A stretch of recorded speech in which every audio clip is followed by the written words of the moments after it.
Chapter 3 begins to display Vera and Lopukhov living together as husband and wife. They are renting a house, and the old man and woman in whose house they live thought they were a passing strange couple. They seemed to live more like brother and sister than husband and wife. In fact, their life was arranged almost precisely the way Vera described it in Chapter 2, Section 18. They live in separate rooms. They do not sleep together. They enter each other's rooms only when fully dressed and looking their best. They do not ask each other questions about their lives. It appears they do not have sex, as the landlords wonder if they belong to some strange sect. Certainly, their marriage never bears fruit. Section 2 of Chapter 3 is a crucial development in the book. Lopukhov returns home and sees Vera beaming. He asks her what she has got her smiling. Vera reminds him that they are not supposed to ask each other questions, and she refuses to tell him. He does not complain. Over a week passes, and then Vera spills the beans. She has conceived of a plan to organize a dressmaking establishment. Lopukhov is excited and would like to kiss her hand, but she refuses to let him and threatens to scream at his condescension. "Only praise me after I've succeeded," she says. He finds this to be quite reasonable. Vera continues with her plan. First, she is going to recruit genuinely honest and good and reliable and gentle women, not frivolous or fickle ones, to work in the establishment. So far, she has found 3 such women. All people she hires are going to be people of principle, character, and ability. Second, the business will be based on sound commercial calculation. It would have an advertising budget. It would sell dresses and underwear at reasonable rates. Why did she feel the need to do this? This is the question Vera's friend Julie asks her, and Julie is so excited about this endeavor. Vera is not doing it for the money. She is doing it for the principle of economic independence in marriage, and as a vanguard of general economic change. Julie helps her drum up business among her friends of the night. In this context, in Section 3, Vera has her second dream, where she leaves her mother permanently behind and recognizes that there will come a time when all people become developed, and this process is underway. Her mother is a woman of the old way, and she vanishes. This is what the dressmaking shop represents, an endeavor to overcome the swindlers of the old order on a basis that they could never understand. In Section 4, the dress establishment really gets going. And as Vera establishes the dressmaking shop, she demonstrates every conceivable virtue. Her employees trust her unconditionally. She is economical and careful with the money. She knows how to run a business. She is prudent. She never makes a wrong move in establishing it or running it. She shares all information with her employees about wages and profits and expenses. She shares the profits evenly, it seems, with her workers. The workers participate in making decisions and approving expenses, and there is never any disagreement among the workers. "Nothing will be changed without your consent," she says to her fellow workers. No customer ever goes away dissatisfied. The workshop does not lose a single customer who ever trusted in business to it. Vera had worked a long time without compensation, but her fellow workers insist that she start taking a check. Vera is so giving that others have to tell her to mind her interest. The workers establish a bank with some of their excess profits, so that when the workers run out of funds or run short of funds, they can take it out of the commons.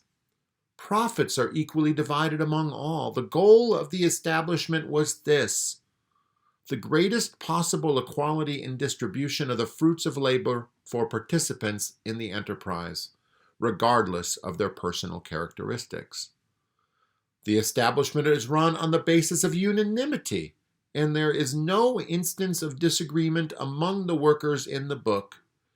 Clearly, Vera leads the way, step by step, and how patiently, indefatigably, and resolutely maintained her own rule, not to issue pronouncements, but to consult, explain, offer cooperation, and assist in carrying out the decisions reached by the entire group. And luckily, all the members of the enterprise, and it grows to dozens of women and eventually to another location, all the women had acquired the habit of considering the entire operation of the workshop, what to purchase and what to sell and what not. And after 3 years, things are going so swimmingly that they open up a school within the factory. And Vera provides books and lots of learning in order for all to live a better life. All take jaunts to the countryside, and they have parties together in the evening.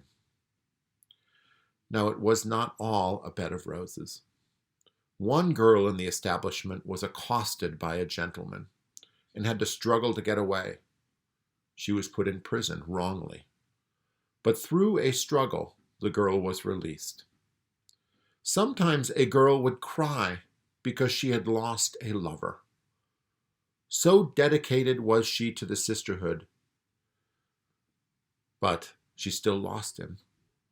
Vera wisely recognizes in this circumstance that with prevailing ideas and circumstances, such episodes of jealousy and sadness were inevitable. Jealousy and pain at lost love, they're like smallpox. Until people learn how to prevent the disease, they will be prone to it.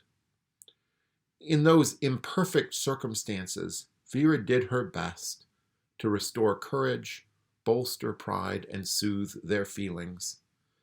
Such advanced and developed women were found in the dressmaking shop. So many that they proved irresistible to men, and there were marriages, lots of them. All of them were good matches, never a wrong move. Each wedding was arranged with gaiety, and a dowry was provided for the man out of the common funds. One girl wanted Vera to give her away at her wedding, but Vera refused because she was so modest about her achievements. Vera is wise, prudent, courageous, pure of heart, completely transparent, just, and modest. The establishment of seamstresses was Vera's fondest dream, and the character that Vera reveals is the great human dream. But there is more. In Section 5, we get another glimpse of Vera's happy life. She and Lopukhov host parties, especially for young people. Sometimes at these parties, Vera acts very silly, running around and playing along with these young people. But the young people, they are always delighted. And while Vera sometimes stoops down to their level, all this chasing, laughter, and everything else in the way prevented these young people from idolizing Vera Pavlovna totally, unconditionally, and boundlessly. They respect her more than most people respect their older sisters, even as a good mother isn't always respected. And if everybody loves Vera, Vera herself really enjoys this free, open, active life. Can life really be any better in this world? Vera Pavlovna thinks not. 50 people attached to the dressing establishment go boating in Section 6, and they have the time of their lives. There is no end to merriment and laughter. These are the most beautiful people. It is interesting to step back and think about why Vera is so perfect. If this book were a tragedy, we would expect Vera to fall. We would expect some inner flaw to be revealed in the plot. Maybe someone was a little lazy and took more than their fair share. Maybe there was a love match that did not work out. Maybe Vera made a mistake in her business dealings, even an honest one. Maybe sometime Vera would make a mistake and hire a bad egg. Maybe the other dressmaking establishments would rally against hers.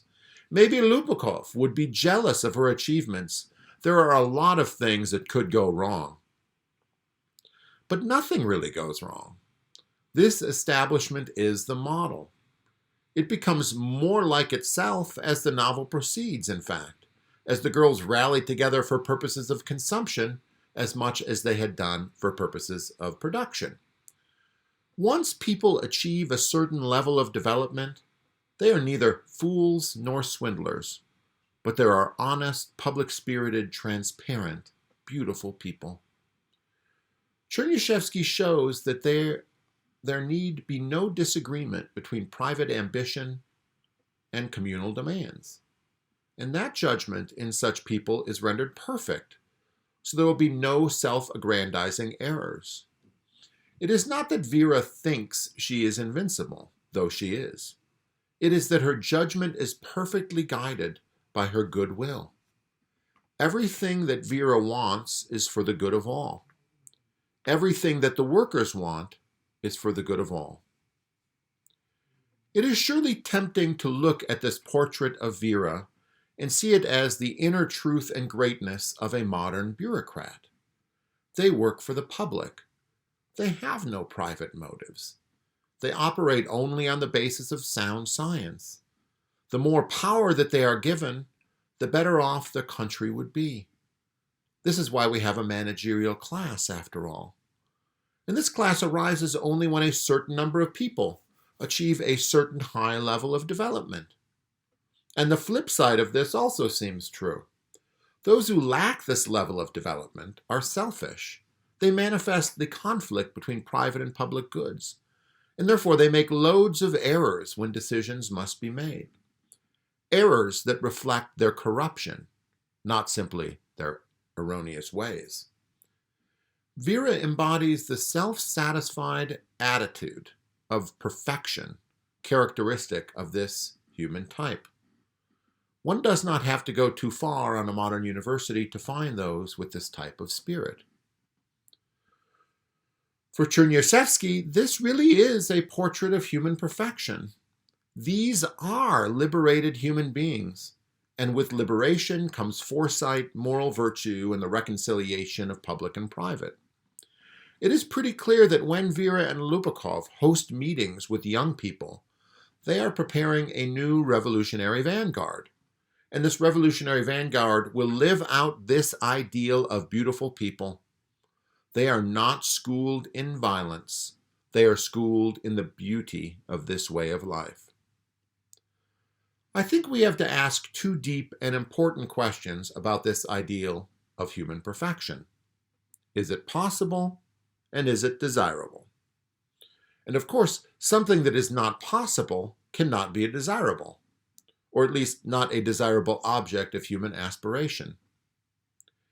If Vera is akin to a god or goddess, of course it will be desirable to be her, I guess. Chernyshevsky's answer is to be found in the book. This vision is possible, and it is desirable. Chernyshevsky's story about Vera's perfection is interrupted by Lopukhov's illness, which begins in section 7. This illness begins a revolution in Vera's love life, though she is slow to recognize it. Lopukhov is quicker to recognize it, and he takes action in order to make her dearest dreams a reality. This part of the story does represent an imperfection in Vera's previous character. Or rather, Vera's character can be taken to an even higher level. It is not yet perfect enough. And to that part of the story, we turn next.